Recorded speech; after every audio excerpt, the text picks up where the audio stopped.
జీవితం అంటే నిరంతరం ఎదుగుదల, అద్భుతాలు, సంతోషం, పండగలు ఉండవు. నిరంతర పోరాటం ఉంటుంది.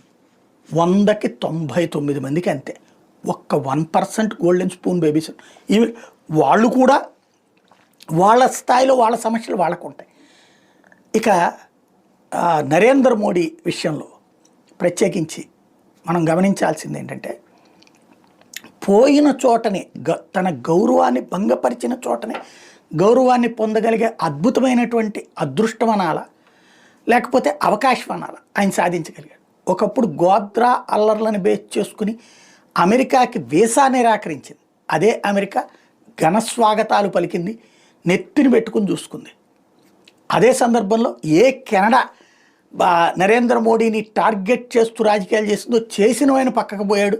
ఇప్పుడు అదే నరేంద్ర మోడీకి ఘన స్వాగతం అక్కడే లభించింది. అడగగానే డీల్స్ నడుస్తున్నాయి.